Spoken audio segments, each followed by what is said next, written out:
SMA Muhammadiyah 2 Gendeng, Bapak Dr. Andes Suharyono. Yang saya hormati Bapak Ibu Dewan Guru SMA Muhammadiyah 2 Gendeng. Yang saya hormati Bapak Lukman Hakim SPD selaku calon guru penggerak angkatan 9. Alhamdulillah, pada pagi hari ini kita dapat bersilaturahmi untuk melaksanakan sesi kegiatan pendampingan individu kedua. Puji syukur kehadirat Allah Subhanahu wa Ta'ala, kita tetap dalam keadaan sehat walafiat. Sholawat dan salam semoga tetap terlimpah curahkan keharibaan baginda besar Nabi Muhammad SAW yang kita nantikan syafaatnya di yaumil kiamah. Bapak dan Ibu, untuk menyingkat waktu, mohon izin menyampaikan susunan acara pada kegiatan pagi hari ini. Yang pertama adalah pembukaan, yang kedua adalah sambutan, yang ketiga adalah sesi foto bersama, yang keempat adalah penyampaian materi terkait dengan visi dan prakarsa perubahan calon guru penggerak. Yang kelima adalah penutup dan doa. Baik Bapak dan Ibu, kita masuk ke agenda selanjutnya, yaitu pembukaan. Mari kita awali dengan membaca basmalah bersama-sama. Bismillahirrahmanirrahim. Untuk agenda berikutnya adalah sambutan kepada Bapak Dr. Andes Suharyono. Kami persilakan. Terima kasih. Assalamualaikum warahmatullahi wabarakatuh. Alhamdulillahirrahmanirrahim. Wassalatu wassalamu ala asrofil anbiya wal mursalin nabiyina Muhammadin wa ala alihi washabihi ajma'in, amma ba'du. Yang kami hormati Bapak Ilham Fauzi selaku pengajar praktek yang hari ini melakukan pendampingan yang kedua kepada calon guru penggerak, yaitu Bapak Lukman Hakim. Yang saya hormati Bapak dan Ibu tenaga pendidik di SMA Muhammadiyah 2 Gendeng. Pada pagi hari ini kita memanjatkan puji syukur kepada Allah Subhanahu wa Ta'ala karena nikmat yang tak terhingga sampai hari ini diberikan kepada kita. Salawat dan salam juga tetap kita sampaikan kepada junjungan kita Rasulullah Muhammad SAW. Bapak dan Ibu yang saya hormati, terutama Pak Irwan, mungkin pada pagi hari ini yang menemani Pak Lukman tidak bisa banyak, Pak, karena memang pekan-pekan ini agendanya padat. Kebetulan sebagai besar ya dari kelas mengajar. Kemudian ada yang hari ini sosialisasi di SMP Negeri 2 Serono. Sementara ada 3 guru juga yang hari ini istirahat karena baru datang tadi pagi dari Malang, mendampingi anak-anak kami mengikuti bisnis plan. Ada ajang lomba bisnis plan yang kita mengirim 3 regu, ternyata semuanya masuk babak final, sekitar 20 regu kemarin. Dan alhamdulillah kabar gembira juga, hari ini kita menambah pundi-pundi trofi ya. Karena ini levelnya nasional, kita juara 1. Alhamdulillah. Sehingga anak pun dari 9 anak itu 3 kelompok, jumlahnya 9. Itu hari ini juga kami izinkan untuk istirahat di rumah karena datanya pagi tadi. Nah, itu semua tidak terlepas dari peran Bapak Ibu yang mendampingi, yang membimbing. Bahkan beberapa waktu yang lalu Pak Lukman juga sudah bisa mengantarkan anak kita di bidang bahasa Inggris. Itu levelnya apa Pak Lukman? Provinsi. Nah, sehingga dengan adanya program guru penggerak ini, kami sebagai pimpinan di sekolah ini senantiasa menghimbau kepada teman-teman, mari yang punya kesempatan, bahkan di angkatan 10 juga sudah ada yang ikut dan tes yang kedua ya Pak kemarin. Sudah tes yang kedua, harapannya juga nanti bisa lolos. Kemudian angkatan 10, itu angkatan 10, angkatan 11-nya sudah mulai terdaftar. Kemarin Pak Amin sama Pak Beni juga sudah daftar angkatan ke-11. Harapannya semakin banyak guru penggerak, maka gerakan sekolah ini juga semakin dahsyat. Harapan seperti itu. Apalagi kalau hari ini pendampingannya terkait dengan visi dan prakarsa perubahan. Nah, saya yakin setiap lembaga itu mesti punya visi, lebih-lebih lembaga pendidikan. Karena hakikatnya visi itu adalah cita-cita atau tujuan yang akan dicapai oleh sebuah lembaga. Tanpa visi nanti tidak jelas arahnya. Tapi kalau ada visi, arahnya jelas. Nah, harapannya karena visi itu setiap tahun harus ditinjau ulang. Kalau bahasa hukumnya itu ada amandemen ya. Maka semakin banyak warga sekolah yang punya prakarsa perubahan, ini akan bisa memberikan sumbangan pemikiran terutama terkait dengan visi sekolah ini. Harapan kami begitu Pak. Nah, kalau di depan ini ada tertulis, ini supaya terngiang-ngiang setiap orang yang masuk supaya tahu Pak. Di sini kami tampilkan seperti ini. Ketika rapat ya ingat visi, anak-anak masuk di sini kegiatan ya ingat visi. Harapannya apa? Maka ini harus dicapai karena visi kita. Nah, kalau kita lihat di visi sekolah kami itu unggul dalam prestasi akademik, non akademik, berwawasan keislaman. Ini ada tiga komponen yang perlu kita tekankan di sini.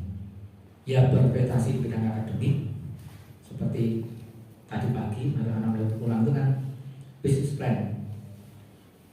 Dan depannya nasional, yaitu terkait dengan apa? Manfaat daun kelor. Jadi yang dibahas kemarin daun kelor. Sehingga dengan gamblarnya anak-anak presentasi di sana itu ternyata hanya satu pertanyaan dari tim juri. Sementara kelompok yang lain ada sekian pertanyaan ya. Karena mungkin ada lubang-lubang atau celah untuk ditanyakan, tapi anak-anak kita hanya satu pertanyaan. Artinya apa? Yang disampaikan anak itu sudah sangat jelas, sehingga ya wajar kalau kemudian menang. Saingannya Bandung, pokoknya se-Indonesia saya. Ini yang diangkat anak tentang daun kelor, sehingga akademiknya sudah kita dapatkan, termasuk yang disampaikan Pak Lukman tadi ketika mendampingi bahasa Inggris, maka akademik kita sudah bisa berbicara di level provinsi maupun nasional. Walaupun kita swasta, ya bahan bakunya beda Pak dengan negeri Pak. Karena swasta itu secara umum ya biasanya dari negeri tidak diterima ke swasta. Tapi teman-teman bisa mengolah, memproses SDM anak sedemikian rupa sehingga bisa berhasil. Nah ini harapannya yang lain juga mengikuti. Bahkan kami kemarin menyampaikan juga di upacara hari peringatan Hari Jadi Jawa Timur kemarin, silakan kalian saya beri peluang seluas-luasnya. Kompetensi Anda tunjukkan dan sekolah akan mengawal. Ya, sekolah akan mengawal. Nah, demikian juga di non akademiknya, kita juga tahun kemarin sampai ke level nasional juga di atletik Pak. Finalis di atletik di Jakarta. Kemudian taekwondo juga nasional. Nah, sehingga tujuan akademiknya sudah kita raih Pak. Kemudian berwawasan keislaman, otomatis karena kita itu lembaga yang berbasis keagamaan, otomatis minimal anak-anak itu ibadahnya bagus, kemudian karakternya juga bagus, sehingga ketika anak-anak itu lulus dari lembaga pendidikan ini, harapannya yang menjadi teladan di masyarakat. Dan ternyata dari sekian alumni setiap tahun ini selalu ada saja yang ternyata di masyarakat itu dia berguna,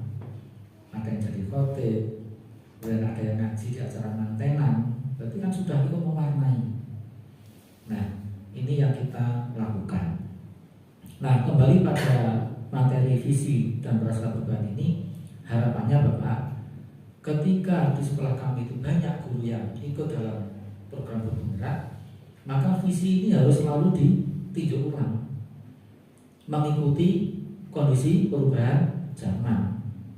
Zamannya berubah, kita berhenti ya ditinggal kita. Maka dengan perubahan zaman kita harus mengikuti. Semakin banyak ide-ide gagasan-gagasan yang muncul di sekolah kami, harapannya visi nanti akan berkembang terus. Nah, harapannya seperti itu. Dan terlebih lagi sebagai sekolah swasta, ini tidak bisa dipungkiri. Kalau kita tidak bisa berkompetisi dengan sekolah lain, maka kita akan ditinggalkan oleh konstituennya. Maka dari itu komitmen kami di sini, sekolah swasta itu harus melakukan 2 hal, yaitu marketing dan branding. Marketing itu jangka pendek, brandingnya jangka panjang. Sehingga mau tidak mau kita harus mencari pangsa pasar, dan pasar harus percaya pada kita. Kita kesana kemari memasarkan sekolah kita, mempromosikan sekolah kita, tapi kita tidak punya branding, mereka tidak akan ada ikatan emosional, nilai kepercayaannya tidak ada. Maka dari itu 2 hal ini kalau di sekolah kami harus berdampingan terus. Ketika kita melakukan marketing, maka harus muncul branding. Tidak bisa tidak, nanti ditinggalkan oleh masyarakat. Nah, ketika kita sudah punya branding, namanya masyarakat sudah otomatis akan percaya pada kita. Di bidang olahraga misalnya, kita itu sepak bola 5 kali berturut-turut juara 1 LPI. Futsal kemarin juara 2, bahkan pernah juara 1 ya Pak Faisal ya. Ketika sebelumnya di Tegaluar atau mana itu juara 1.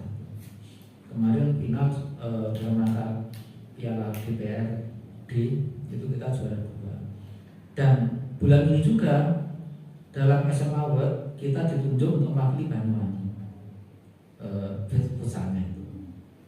Sehingga dalam hal ini dengan branding yang kita miliki itu, otomatis anak-anak tahu yang levelnya di bawahnya SMA atau SMP lah, SD, bahkan SD tahu kalau SMA Muha itu brandingnya salah satunya adalah sepak bola, ada futsal, kemudian ada drum band, ya, dan masih banyak beberapa branding yang lain, termasuk gedung Pak.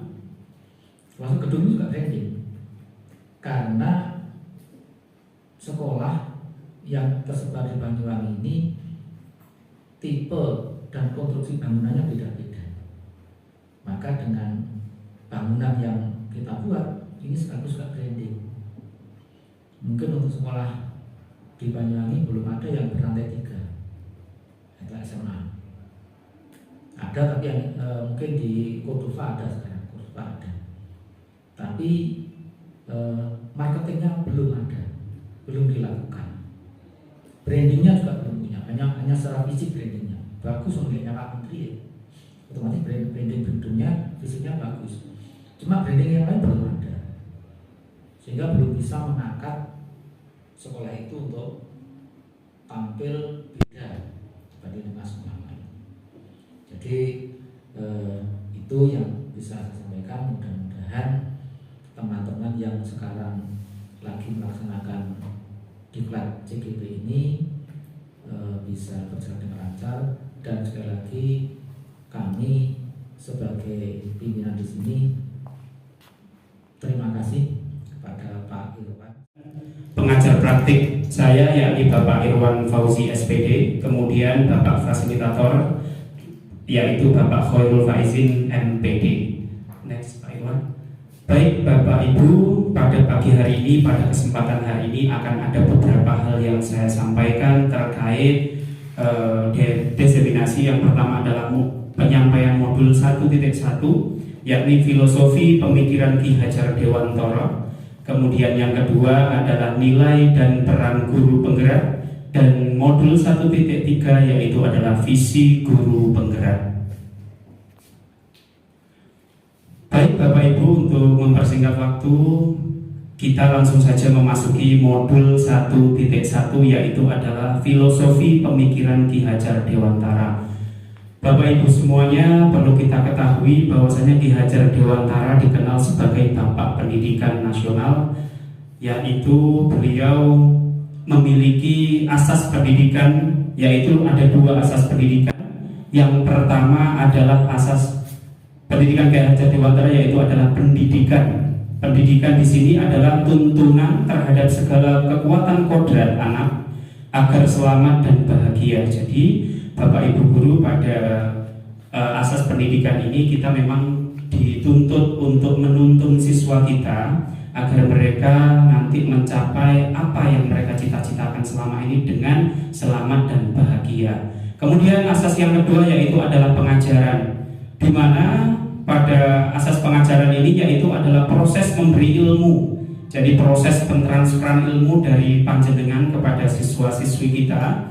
Kemudian proses memberi ilmu atau berfaedah untuk kecakapan hidup lahir dan batin. Maksudnya di sini adalah proses pembelajaran kita, yaitu adalah mentransfer ilmu kita sehingga putra-putri kita nanti atau peserta didik kita nanti dapat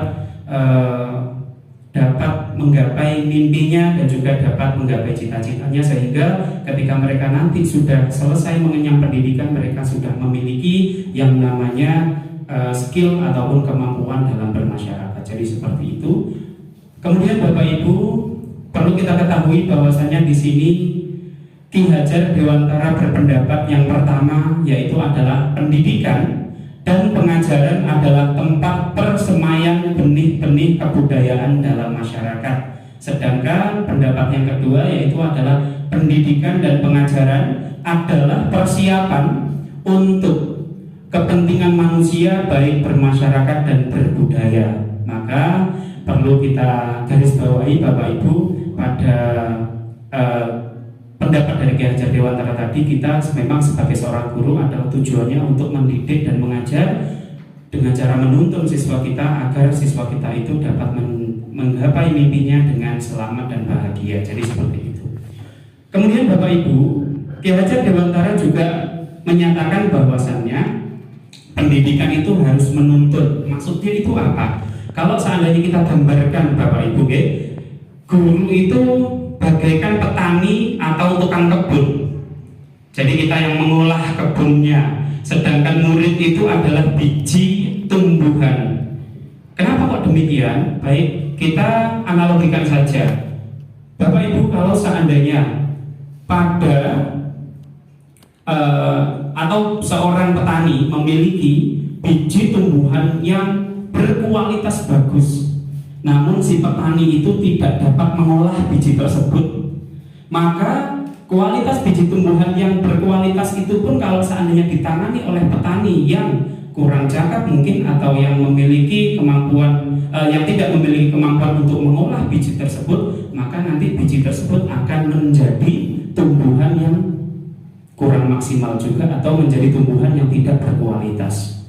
Namun kalau seandainya kita gambarkan di sini ada sebuah biji yang mungkin itu biasa-biasa saja, namun ditangani oleh petani atau tukang kebun yang cakap atau memiliki skill atau memiliki kemampuan untuk mengolah biji tersebut, maka nanti biji tersebut akan menjadi tumbuhan yang lebih berkualitas, atau menjadi tumbuhan yang unggul, atau menjadi buah-buahan yang unggul. Jadi seperti itu. Kemudian yang berikutnya, Ki Hajar Dewantara juga menyatakan bahwasannya dasar pendidikan itu berhubungan dengan kodrat alam dan kodrat zaman. Maksudnya seperti apa Bapak Ibu? Yang pertama adalah kodrat alam, berkaitan dengan sifat dan bentuk lingkungan di mana anak berada. Dengan kata lain, Bapak Ibu, kita tidak bisa memaksakan kehendak kita kepada murid-murid kita. Le, awakmu kudu pinter matematika, tidak bisa seperti itu. Le, kamu harus pinter bahasa Inggris. Jadi kita harus menyesuaikan dengan kodrat alam mereka. Jadi seperti yang sudah dijelaskan di awal tadi, memang tujuan kita hanya menuntun mereka itu nanti lebih potensinya di mana, ya kita bantu untuk mengembangkan itu. Jadi kita sesuaikan dengan kodrat alam. Sedangkan yang kedua adalah kodrat zaman. Bapak Ibu, kita sadari bahwasanya saat ini kita sedang menghadapi atau mengajar generasi-generasi yang sudah hidup berdampingan dengan teknologi atau disebut dengan Gen Z, ya. Jadi kita berhadapan dengan anak-anak muda yang setiap hari itu haus akan perubahan, haus akan informasi-informasi yang berkaitan tentang teknologi. Baik, Bapak Ibu, maka kita tidak bisa mengajar murid-murid kita pada saat ini dengan cara ketika kita masih SMP dulu mungkin, atau ketika kita dulu masih SMA, yaitu kita belajarnya pakai whiteboard atau pakai blackboard, kita hanya menulis di depan ceramah seperti itu untuk sekarang mungkin sudah tidak relevan lagi. Maka kita harus mengikuti zaman yang ada saat ini atau zaman yang saat ini sedang berlangsung. Mungkin dengan cara kita berinovasi, ya, dengan cara kita menemukan metode-metode pembelajaran baru sehingga lebih relevan dengan kodrat zaman anak-anak zaman sekarang. Jadi seperti itu. Baik, kemudian yang berikutnya adalah budi pekerti. Nah, jadi di sini yang pertama adalah gerak pikiran cipta atau kognitif. Jadi siswa kita itu memiliki 3 karakter. Ada anak-anak yang lebih cenderung ke kognitif, kemudian ada anak-anak yang perasaan karsa atau afektif, dan ada anak yang lebih cenderung ke kehendak menciptakan karya, yaitu psikomotor. Jadi kita harus memahami latar belakang dari siswa kita tersebut agar kita lebih memahami kira-kira siswa ini lebih membutuhkan pembelajaran yang seperti apa atau metode pembelajaran yang seperti apa. Jadi seperti itu. Kemudian yang berikutnya adalah kita lanjut ke modul 1.2. Bapak Ibu kayaknya sudah mengantuk nih ya, jamnya sudah menunjukkan pukul 9:30. Bagaimana kalau seandainya kita ice breaking dulu, biar tidak terlalu tegang deh, biar yang tadi mengajar olahraga sudah keringetan, hari ini kita ice breaking dulu biar meleleh seperti itu deh Bapak Ibu. Monggo saya minta bantuannya untuk berdiri semuanya Bapak Ibu. Kita ice breaking dulu biar tidak begitu tegang. Jadi kita santai saja hari ini. Ice breaking. Pak Wawan. Anjing cinten Pak Faisal. Pak Faisal. Gagak. Pak Jai. Garuda. Gagak. Kambing. Monggo siapa Pak Jai? Welis. Gurita. Yuli. Angsa. Lagi Bu sampai kita berhenti. Apa? Anjing. Sudah. Terus hukumannya apa? Hukumannya adalah nanti Pak Jai semoga tambah ganteng saja. Amin. Jadi terima kasih Bapak Ibu bisa kembali duduk. Jadi biar ikut ke modul 1.2 yaitu nilai dan peran guru penggerak. Bapak Ibu, yang pertama di sini adalah nilai guru penggerak. Yang pertama adalah berpihak pada murid. Jadi kita pada pendidikan guru penggerak ini memang kita belajar. Jadi Bapak Ibu guru semuanya adalah guru penggerak, itu kita diberikan ilmu yang luar biasa, yaitu kita memang pada poin pertama ini kita di sini belajar bagaimana menjadi seorang guru itu yang berpihak pada murid. Jadi kita tidak bisa memaksakan kehendak kita. Ayo kita hari ini belajarnya di dalam kelas, padahal di situ ada anak-anak yang lebih memiliki kemampuan untuk kinestetiknya atau auditoria. Jadi kita harus bisa memfasilitasi itu semua. Maka poin pertama yaitu adalah berpihak pada murid. Jadi kita harus selalu memfasilitasi murid dengan baik. Kemudian yang berikutnya adalah mandiri, dan yang ketiga adalah reflektif. Jadi sebagai seorang guru di akhir pembelajaran, maka kita harus selalu merefleksikan dari hasil kegiatan pembelajaran kita, apakah sudah tepat, apakah masih perlu ada yang dikembangkan lagi atau diperbaiki lagi. Jadi kita harus menjadi guru yang reflektif atau selalu mengevaluasi dari hasil apa yang sudah kita laksanakan. Kemudian yang berikutnya adalah kolaboratif. Bapak Ibu, kita sebagai manusia yaitu adalah makhluk sosial, dan kita di instansi pendidikan pun di sekolah kita tidak mengajar sendiri murid-murid. Jadi banyak sekali Bapak Ibu guru yang ada di sekolah. Contohnya ada guru matematika, bahasa Inggris dan seterusnya. Maka kita biasanya untuk mengembangkan modul pembelajaran atau metode pembelajaran, kita membutuhkan bantuan orang lain untuk mengembangkan metode pembelajaran yang akan kita laksanakan. Maka kita butuh yang namanya kolaborasi, sehingga di sini kita akan belajar terkait tentang kolaboratif. Kemudian yang berikutnya adalah sudah jelas sebagai guru kita harus selalu berinovasi. Oke? Jadi tidak itu saja metodenya dan tidak itu saja materi yang diajarkannya. Jadi kita harus selalu bergerak. Jadi kita harus selalu berinovasi, berubah sehingga murid atau siswa yang kita ajar itu akan lebih nyaman dengan pembelajaran kita yang ada di dalam kelas maupun pembelajaran yang kita laksanakan di luar kelas. Kemudian yang berikutnya adalah peran guru penggerak, yaitu menjadi pemimpin pembelajaran. Kemudian yang kedua, menjadi coach bagi guru lain. Pada poin 1 di situ menjadi pemimpin pembelajaran.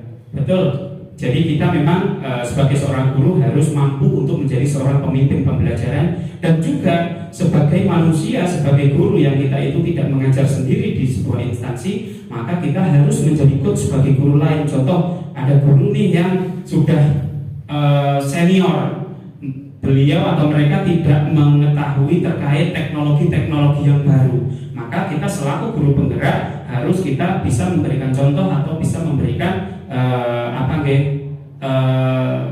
bantuan kepada mereka biar mereka bisa lebih memahami terkait teknologi pembelajaran tersebut. Kemudian yang berikutnya adalah mendorong kolaborasi dan mewujudkan kepemimpinan murid, dan yang terakhir adalah menggerakkan komunitas praktisi.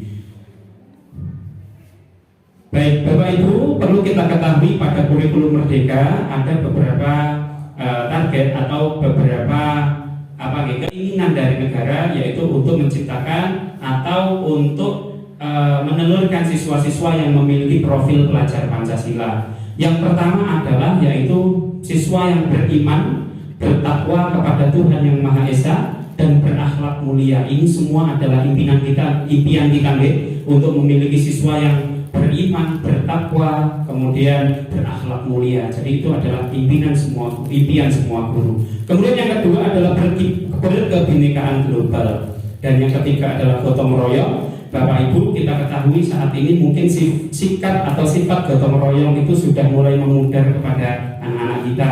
Maka pada program guru penggerak ini kita selaku guru yang memang belajar di dalamnya itu belajar bagaimana untuk mendorong anak-anak agar mereka lebih sadar akan pentingnya gotong royong yang memang ini sudah kita atau diajarkan oleh orang tua kita ketika kita masih kecil dulu. Kalau sekarang kita lihat di desa-desa itu, kalau ada orang bangun rumah itu dulu tetangga yang diajarin tolong. Kalau sekarang itu lebih cenderung ke opo jari pak tukang, jadi kita mulai mereka terkait atau memanggil ulang atau memahamkan kembali kepada anak-anak pentingnya gotong royong tersebut. Kemudian yang berikutnya adalah mandiri, dan yang berikutnya adalah bernalar kritis. Maksudnya adalah siswa kita mampu menganalisa segala permasalahan. Jadi kalau diberikan permasalahan itu tidak hanya ganggeng saja, tapi mereka juga bisa berpikir kritis terkait apa yang sedang mereka hadapi dan bagaimana mereka harus menyelesaikan itu. Dan yang terakhir adalah siswa yang kreatif, dan berikutnya adalah gambar terkait profil pelajar Pancasila. Baik, next Pak Irwan. Kemudian Bapak Ibu, kita lanjut ke modul yang ketiga, yaitu modul 1.3. Nah Bapak Ibu, kalau seandainya kita lihat ternyata visi bukan yang pertama tidak hanya kata indah saja, okay? Namun visi itu juga bersifat sebagai inovasi, perubahan, harapan, penyemangat, pencipta budaya, dan tujuan kita sebagai seorang guru itu kita harus memiliki visi. Jadi visi itu tidak hanya digambarkan sebagai kata-kata indah saja, melainkan banyak sekali, yaitu kalau kita rangkum visi itu sama dengan impian kita sebagai seorang guru. Next Pak Irwan. Baik Bapak Ibu, ada beberapa alur penyusunan visi. Yang pertama adalah pendekatan inquiry apresiatif atau disebut dengan IA kalau dalam bahasa Inggris, ya. Nah, di sini pendekatan inquiry apresiatif itu maksudnya adalah pendekatan manajemen perubahan yang kolaboratif dan berbasis kekuatan. Sedangkan yang kedua yaitu adalah pendekatan manajemen perubahan Bagja. Apa sih yang dimaksud dengan Bagja itu? Bagja itu adalah akronim dari B, yaitu buat pertanyaan utama, kemudian A, ambil pelajaran. Jadi kita harus mengikuti alur-alur tersebut. Kemudian G-nya adalah gali mimpi, dan J-nya adalah jabarkan rencana, dan yang terakhir adalah atur eksekusi. Jadi ini adalah alur-alur yang harus kita laksanakan ketika kita membuat sebuah visi untuk diri kita sendiri ataupun untuk sekolah. Kemudian yang berikutnya adalah yang terakhir, yaitu visinya. Jadi nanti setelah kita melaksanakan poin 1 dan poin 2, maka yang terakhir adalah kita membuat visi tersebut dan melaksanakan visi tersebut. Baik Bapak Ibu, saya di sini akan meminta bantuan panjenengan terkait untuk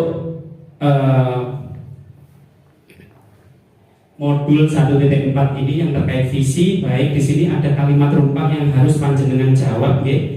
Jadi nanti di sini kalimat rumpang 1, kita memimpikan murid-murid yang, nanti jenengan isi titik-titiknya itu seperti apa. Jadi panjenengan itu memimpikan murid-murid yang seperti apa.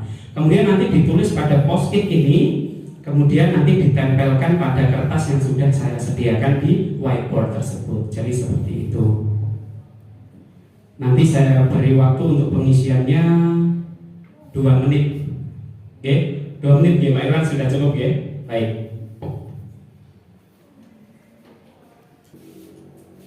Apakah murid yang patuh, murid yang berbudi pekerti, atau seperti apa?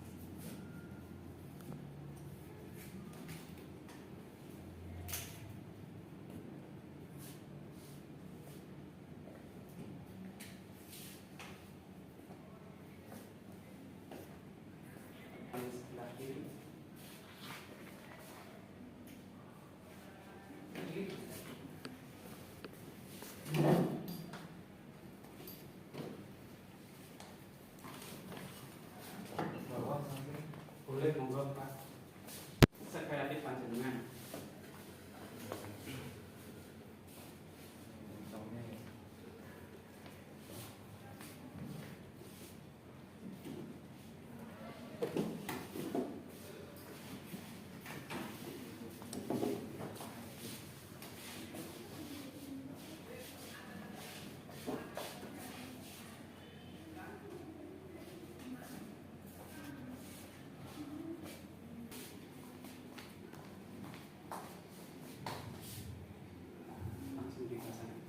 Bapak Ibu, di sini sudah ada beberapa jawaban dari panjenengan semuanya. Dari kalimat rumpang pertama, yaitu kita memimpikan murid-murid yang, jawaban yang pertama yaitu adalah beriman dan bertakwa. Oke, luar biasa.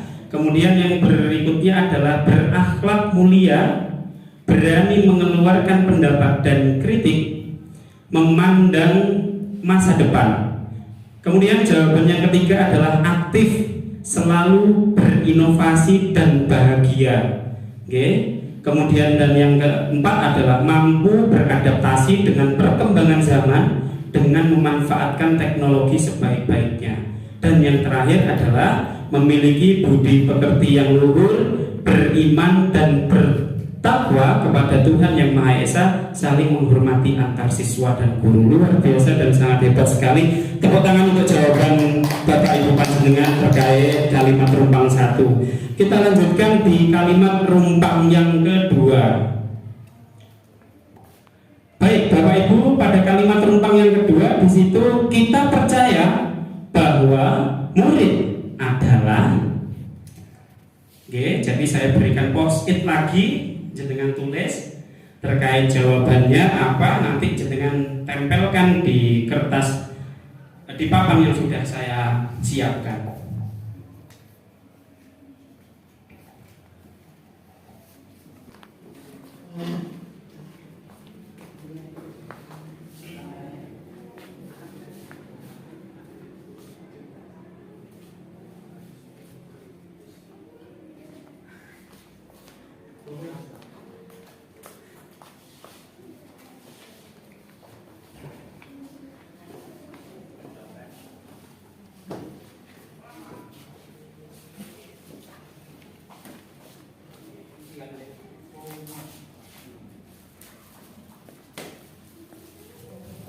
Baik, terima kasih. Mungkin saya butuh bantuan dari teman-teman guru semuanya untuk membacakan jawaban dari kalimat rumpang kedua ini. Kita percaya bahwa murid adalah, mungkin Bapak Faisal, monggo bisa membacakan kalimat rumpang kedua, yaitu kita percaya bahwa murid adalah. Oke, untuk jawaban yang pertama, memiliki bakat dan kemampuan yang berbeda yang perlu diasah dan dimaksimalkan potensinya. Yang kedua, murid ibarat biji yang tumbuh. Jika itu bibit kelapa, maka buah yang akan dihasilkan adalah kelapa, sehingga kita hanya perlu mendampingi dan mengarahkannya saja. Kemudian yang ketiga, individu yang memiliki bakat atau karakter yang berbeda-beda, sehingga saya sebagai guru akan membantu mengoptimalkannya. Yang keempat, murid ibarat kecerdasan, punya kecerdasan, ketakwaan, dan yang ketiga budi pekerti yang baik. Yang kelima, murid ibarat harapan masa depan yang memiliki potensi unik dan berbeda-beda. Terima kasih. Oke, terima kasih Bapak Faisal. Tepuk tangannya untuk Bapak Faisal terkait membacakan pada kalimat rumpang yang kedua, yaitu adalah kita percaya bahwa murid adalah, dan jawabannya luar biasa sekali. Kemudian kalimat rumpang yang ketiga, Bapak Ibu semuanya, kita di sekolah kita mengutamakan, jadi di sekolah kita mengutamakan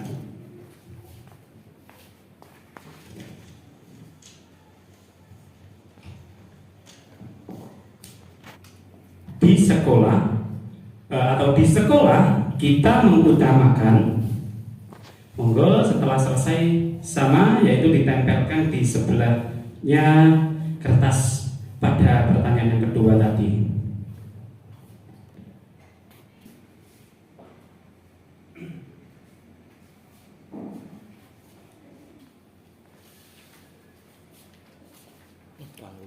Kayak iku balik Pak ya. Loh, wah ngono apa aku lah. Biasanya kan gini gunung-gunung.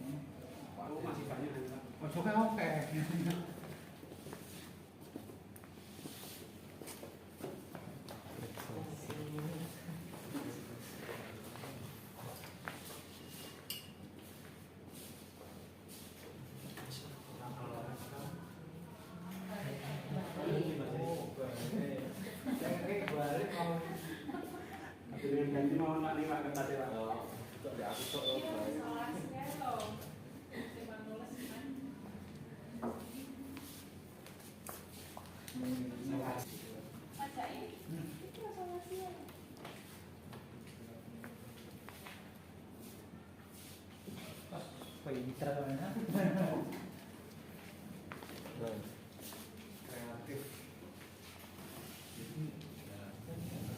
Baik, terima kasih. Ini adalah jawaban untuk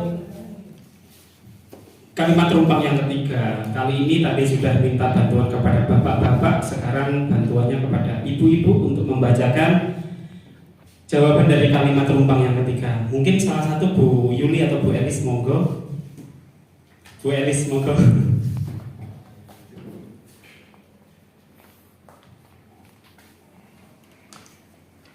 Untuk jawaban dari kalimat rumpang yang ketiga, yaitu di sekolah kita mengutamakan.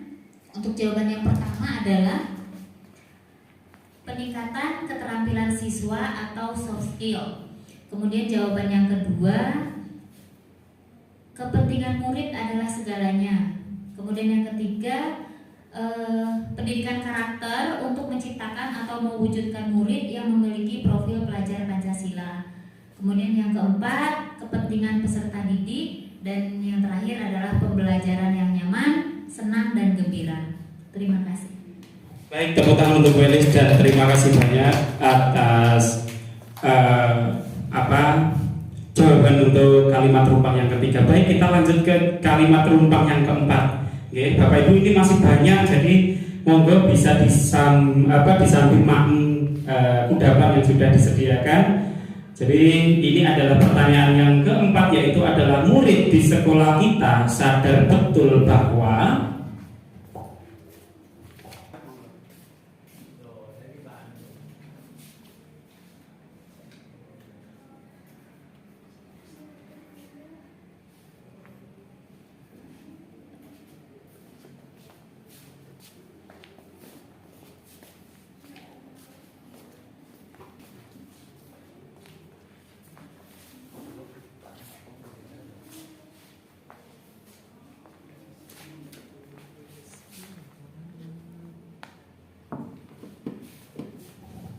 Baik Bapak Ibu, di sini jawaban untuk kalimat rumpang yang keempat adalah murid di sekolah kita sadar betul bahwa yang pertama siswa itu harus belajar dan belajar.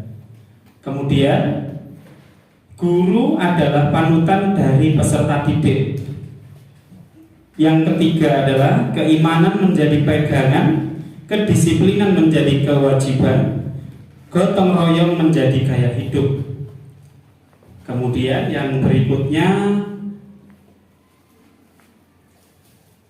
menghormati dan mematuhi guru layaknya orang tua sendiri, serta murid dapat berkonsultasi secara bebas jika memiliki permasalahan di sekolah. Dan yang terakhir adalah pendidikan sangat penting untuk masa depan mereka. Jadi tepuk tangan untuk jawaban dari kalimat rumpang yang keempat. Dan berikutnya adalah pertanyaan kalimat rumpang yang kelima, yaitu kita warga di sekolah ini yakin untuk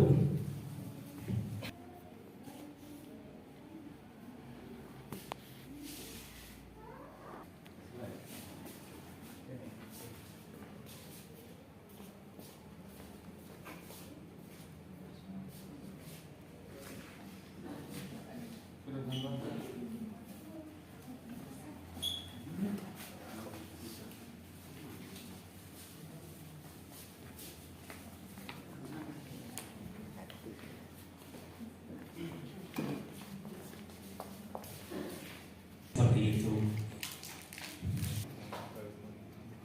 Baik, Bapak Ibu, ini adalah jawaban dari panjenengan semuanya terkait pertanyaan pada kalimat rumpang 5, yaitu kita warga di sekolah ini yakin untuk yang pertama mampu membantu dan memfasilitasi siswa untuk mengasah kemampuannya. Luar biasa sekali. Kemudian yang berikutnya adalah bisa mencapai visi dan misi sekolah sehingga terlaksana. Kemudian yang ketiga adalah mencontohkan pembiasaan yang baik seperti senantiasa menjaga kebersihan dan beribadah tepat waktu. Dan yang berikutnya adalah mendidik siswa menjadi pribadi yang baik dan beriman. Dan yang terakhir adalah meningkatkan pendidikan karakter siswa melalui pembiasaan-pembiasaan yang baik. Jadi luar biasa sekali, tepuk tangan untuk Bapak Ibu semuanya. Dan yang terakhir nih, kalimat rumpang yang keenam, yaitu kita dan warga di sekolah ini paham bahwa jadi kita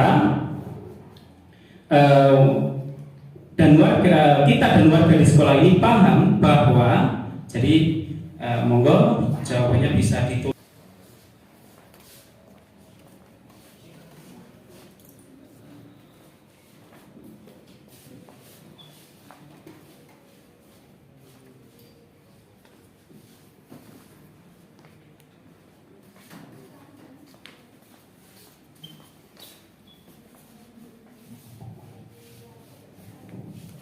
Baik, terima kasih Bapak Ibu semuanya. Ini adalah jawaban untuk kalimat rumpang yang terakhir, yaitu kita dan warga di sekolah ini paham bahwa yang pertama adalah wajib menjalankan tugas sesuai tupoksinya dan pelayanan terhadap siswa menjadi yang utama.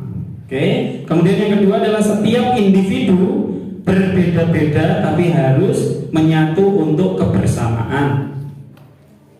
Kemudian yang ketiga adalah pendidikan karakter pada siswa sangatlah penting. Yang keempat, murid adalah aset yang berharga bagi orang tuanya. Karena itulah guru harus dapat mentransfer ilmu sebaik-baiknya. Dan yang terakhir, pendidikan yang berpihak pada murid dapat meningkatkan kompetensi peserta didik baik di bidang akademik maupun non akademik. Baik, terima kasih Bapak Ibu semuanya, tepuk tangan. Jadi Bapak Ibu, dari apa yang sudah panjenengan jawab tadi dan juga dari pertanyaan-pertanyaan kalimat rumpang tadi, bahwa bahwasanya dapat kita tarik kesimpulan, next Pak Irwan, bahwasannya kita semua ini mengimpikan atau bermimpi untuk mewujudkan peserta didik yang memiliki akhlak mulia, kemudian cerdas, baik, dalam bidang akademik maupun non-akademik, kemudian berkarakter dan juga berbudaya. Jadi dapat kita simpulkan impian kita menjadi seorang guru untuk murid-murid kita adalah hal yang sudah saya jelaskan tadi. Baik, tepuk tangan untuk kita semuanya sebagai Bapak Ibu guru hebat yang nantinya akan mengantarkan siswa-siswi kita untuk menjadi orang yang sukses ke depannya. Nah, setelah itu Bapak Ibu, mari kita menarik visi dari sekolah kita, yaitu adalah visi SMA Muhammadiyah 2 Genteng, yaitu adalah unggul dalam prestasi akademik maupun non-akademik dan berwawasan keislaman. Baik, kita sedikit merenung Bapak Ibu terkait visi dari sekolah kita. Next Pak Irwan. Dan pertanyaannya adalah, apakah visi sekolah kita selama ini sudah selaras dengan cita-cita kita untuk murid-murid kita? Jadi monggo jenengan renungi, apakah visi yang sudah tertera di depan ini Bapak Ibu di papan ini, yaitu unggul dalam prestasi akademik non-akademik berwawasan keislaman, apakah sudah sesuai dengan harapan kita terhadap murid? Monggo saya berikan post-it lagi, jenengan tulis apakah sesuai, alasannya kenapa, kalau memang tidak sesuai alasannya kenapa. Jadi seperti itu, nanti ditempelkan pada kertas manila yang di sebelahnya.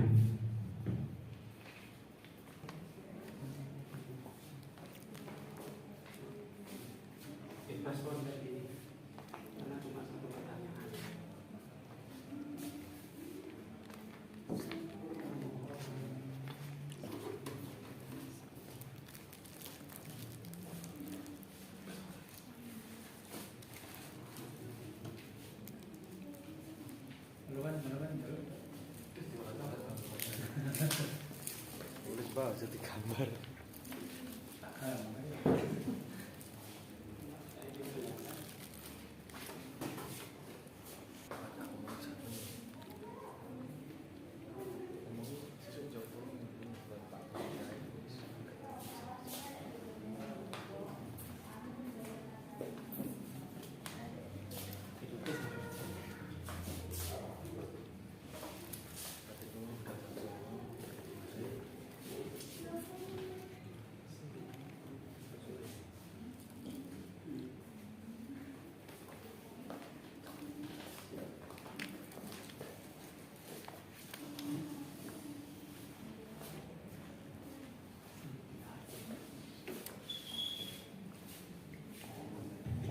Baik, terima kasih Bapak Ibu semuanya. Jadi pertanyaannya adalah, apakah visi sekolah kita selama ini sudah selaras dengan cita-cita kita untuk murid? Jawabannya adalah sangat sesuai, karena memuat unsur kognitif, afektif, dan psikomotor yang semuanya bermuara pada peserta didik. Kemudian yang berikutnya adalah sudah sesuai atau selaras karena dalam visi sekolah mengandung tujuan yang ingin dicapai oleh setiap murid SMA Muhammadiyah 2 Genteng. Bagus sekali.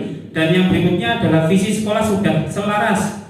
Alasannya SMA-mu hal terbukti sudah mampu mengantarkan banyak siswa meraih prestasi akademik ataupun non-akademik.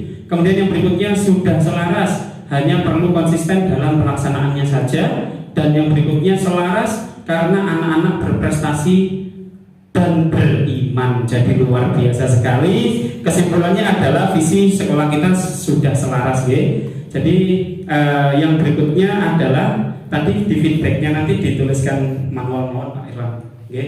Kemudian yang berikutnya adalah next Pak Irwan, ya. Nah, Bapak Ibu, sikap penunjang visi. Jadi kalau seandainya kita melihat visi baik itu guru ataupun sekolah, jadi di situ pasti ada penunjangnya, yaitu next Pak Irwan. Yang pertama adalah, jadi pertanyaannya adalah seperti apa perilaku yang harus muncul agar sesuai visi baik dari guru, siswa maupun wali murid. Jadi di sini pertanyaannya kepada panjenengan adalah, jadi seperti apa perilaku yang harus dilakukan atau yang harus muncul agar sesuai dengan visi yang sudah dilaksanakan. Di sini contoh jawabannya adalah A. Guru hadir di sekolah tepat waktu. B. Orang tua mendampingi anak belajar. C. Murid yang sopan dan rajin belajar. Jadi di sini ada 3 aspek, yaitu aspek guru, kemudian aspek orang tua, dan aspek murid. Jadi jangan nanti jawab ketiga aspek tersebut, yaitu pertanyaannya adalah seperti apa perilaku yang harus muncul agar sesuai dengan visi.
Jawabannya adalah yaitu selalu mendampingi peserta didik di dalam proses belajar mengajar, kemudian selalu mengawasi dan mengontrol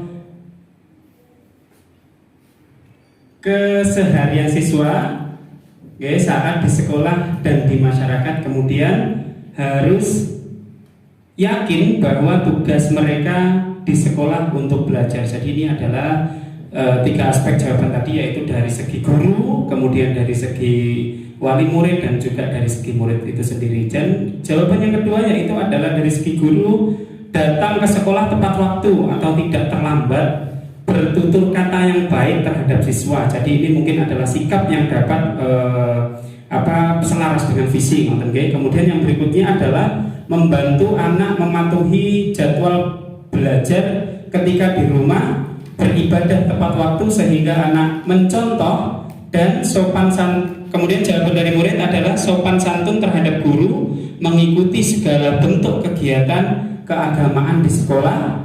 Kemudian jawaban yang berikutnya adalah harus hadir tepat waktu, mengajar dengan ikhlas sesuai di bidangnya, memberi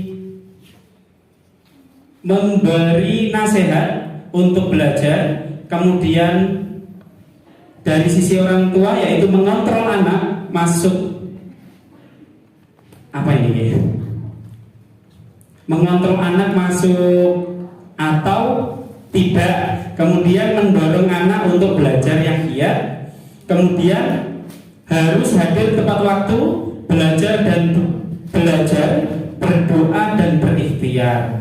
Dan yang berikutnya, guru memberi contoh atau menjadi teladan bagi murid dalam bertutur kata maupun perilaku. Kemudian orang tua atau wali bekerja sama dengan sekolah untuk mendukung prestasi siswa, dan murid terbiasa santun dan fokus pada tujuan atau cita-cita mereka. Dan yang terakhir adalah sopan dalam sikap maupun ucapan terhadap peserta didik, turut andil dan aktif terhadap kegiatan yang dilakukan dan dilaksanakan sekolah. Dan berikutnya adalah mematuhi tata tertib dengan melaksanakan sebaik-baiknya. Jadi itu adalah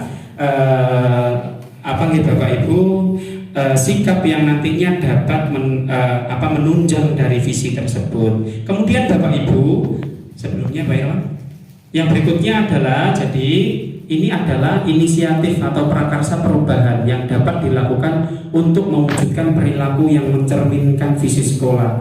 Dan pertanyaan-pertanyaannya adalah yang pertama, yaitu adalah next Pak Irwan, apa inisiatif perubahan yang dapat dilakukan bersama untuk mencapai visi sekolah. Jadi maksudnya di sini adalah apa yang harus dilakukan pertama kali atau apa yang seharusnya dilakukan agar visi sekolah itu dapat tercapai.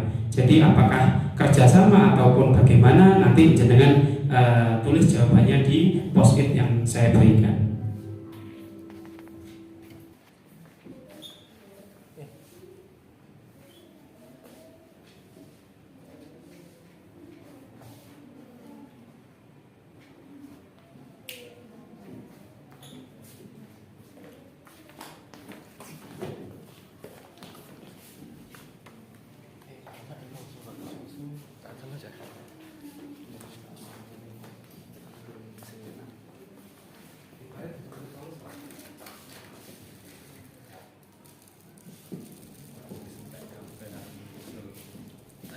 Tak tomboi enak.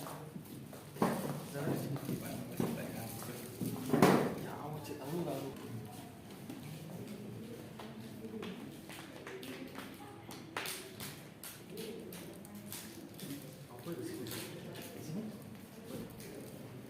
Hanya akan membacakan satu contoh perwakilan saja dari jawaban apa inisiatif perubahan yang dapat dilakukan bersama untuk mencapai visi sekolah. Di sini jawabannya bervariasi sekali. Di sini saya ambil satu jawaban, yaitu mewadahi bakat atau minat peserta didik dalam bentuk fasilitas, dukungan, motivasi, dan sebagainya. Ada juga di sini jawaban yang memfasilitasi dan memprakarsai setiap ada perubahan dengan kompak. Jadi inisiatif perubahan yang dapat dilakukan bersama untuk mencapai visi sekolah, di situ jawabannya salah satunya yaitu adalah memfasilitasi dan memprakarsai setiap ada perubahan dengan kompak. Jadi seperti itu. Nah, kemudian pertanyaan yang kedua adalah apa saja kolaborasi yang dapat dilakukan guru, orang tua, kepala sekolah untuk mewujudkan visi sekolah.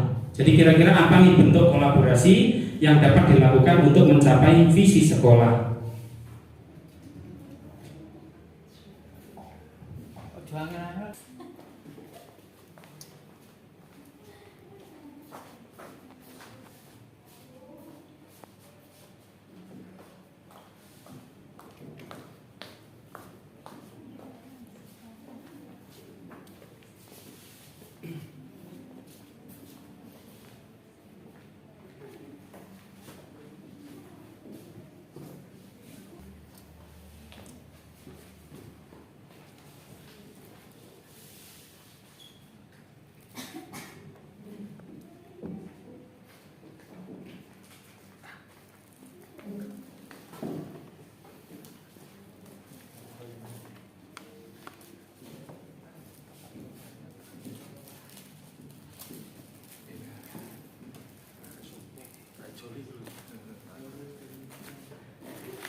Baik, terima kasih Bu Yuli. Pertanyaan yaitu adalah apa saja kolaborasi yang dapat dilakukan guru, orang tua, kepala sekolah untuk mewujudkan visi sekolah. Jadi di sini saya ambil beberapa contoh. Yang pertama adalah merancang program atau kegiatan yang melibatkan orang tua atau wali, seperti mengundang orang tua atau wali sebagai guru tamu di sekolah. Kemudian ada juga yaitu guru dan orang tua bekerja sama dalam memberikan pengawasan atau bimbingan kepada siswa untuk memperkuat proses pembelajaran. Baik, terima kasih. Ke pertanyaan yang berikutnya yaitu adalah apa bentuk kegiatan yang dapat dilakukan guru, orang tua, kepala sekolah agar visi sekolah dapat tercapai. Beri satu contoh kegiatan Bapak Ibu yang dapat dilakukan guru, orang tua, kepala sekolah agar visi sekolah dapat tercapai. Mungkin pelatihan atau apa, monggo dengan tuliskan satu contoh kegiatan saja.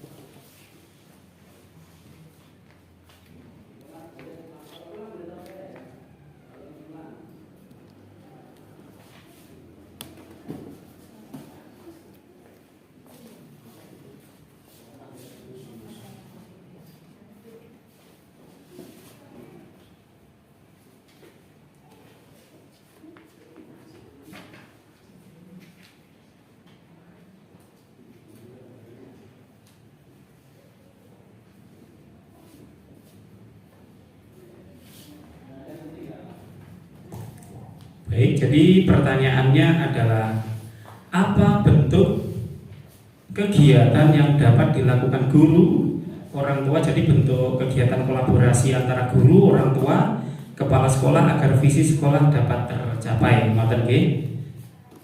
Baik, jadi di sini sangat bervariatif jawabannya. Saya ambil beberapa contoh. Yang pertama jawabannya adalah kegiatan doa bersama dan bersosialisasi serta BIMTEK.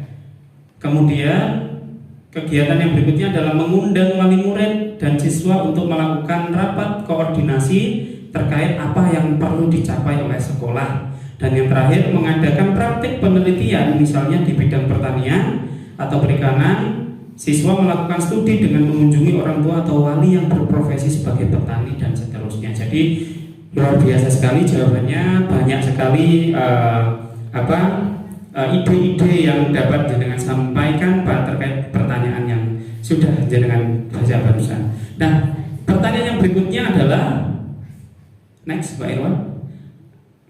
Apa saja langkah konkret yang akan dilakukan untuk merealisasikan rancangan prakarsa perubahan ini? Bagaimana rancangan waktunya? Jadi tahunan, bulanan, atau mingguan untuk kegiatan konkretnya. Contoh rapat evaluasi tahunan, rapat evaluasi bulanan. Jadi contohnya seperti itu. Monggo jenengan bisa menjawab dengan menuliskan jawabannya pada post-it berikut.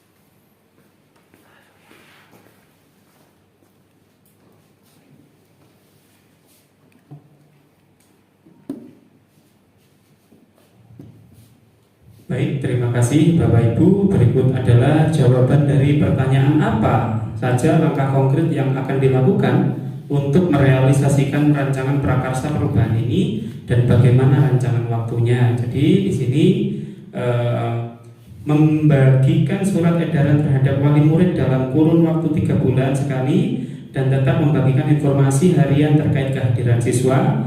Dan berikutnya adalah untuk mewujudkan kemampuan siswa atau soft skill maka perlu diadakan pelatihan ekstra setiap 1 minggu sekali dan evaluasi setiap bulan. Jadi itu adalah jawaban-jawaban dari Bapak Ibu semuanya terkait pertanyaan tersebut. Dan Bapak Ibu, kesimpulannya dari visi yang sudah kita pelajari dan sudah kita bahas pada pagi hari ini yaitu adalah visi yang kita susun itu harus berpihak kepada murid. Dan yang kedua adalah visi yang disusun harus berdasarkan kekuatan sekolah. Jadi apa yang sudah kita diskusikan hari ini sangat luar biasa. Jadi dapat kita ambil kesimpulan yaitu yang pertama yaitu ini Pak Bapak Ibu Guru, yaitu visi yang disusun harus berpihak kepada murid dan visi yang disusun berdasarkan kekuatan. Jadi itu terima kasih. Baik Bapak Ibu, sekian dari saya selaku CGP Angkatan 9 sudah menyampaikan diseminasi pada pendampingan individu 2 ini terkait visi dan prakarsa perubahan sekolah. Kurang lebihnya mohon maaf. Assalamualaikum warahmatullahi wabarakatuh. Sesi berikutnya yakni penutup dan doa. Untuk doa Pada pagi hari ini dengan membaca hamdalah dan kita tutup dengan doa sabu jagat ya. Jadi agar apa yang kita laksanakan pada pagi hari ini bisa bisa diberikan berkah oleh Allah dan diberikan kelancaran, dan hadir panjenengan di sini semuanya dihitung ibadah oleh Allah Subhanahu wa taala. Baik, kita tutup acara pada pagi hari ini dengan baca hamdalah bersama-sama. Alhamdulillahirabbil alamin. Rabbana atina fid dunya hasanah wa fil akhirati hasanah wa qina adzabannar. Wassalamualaikum warahmatullahi wabarakatuh. acara, mohon maaf apabila ada salah kata. Billahi taufiq wal hidayah. Wassalamualaikum warahmatullahi wabarakatuh. Assalamualaikum warahmatullahi wabarakatuh. Saya Dwi Andriawan, saya guru bahasa Indonesia di SMA Model Genteng. Setelah mengikuti desiminasi dari Bapak Lukman Hakim, yang saya dapatkan adalah yang pertama, saya lebih memahami cara membuat visi dan misi. Kemudian saya lebih tahu bagaimana cara menerapkan pembelajaran yang memihak kepada peserta didik, dan tentunya semakin termotivasi menjadi guru yang lebih baik ke depannya dari hasil desiminasi yang telah dilakukan. Terima kasih. Assalamualaikum warahmatullahi wabarakatuh. Waalaikumsalam warahmatullahi wabarakatuh.